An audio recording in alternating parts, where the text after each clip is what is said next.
లోకమంతా సంబరమే చూడు.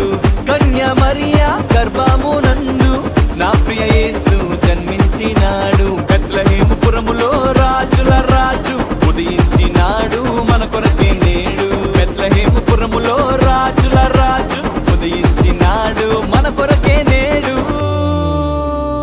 గంతులు వేసి నాట్యమాడదాం, యేసుని చూచి ఆనందించదాం.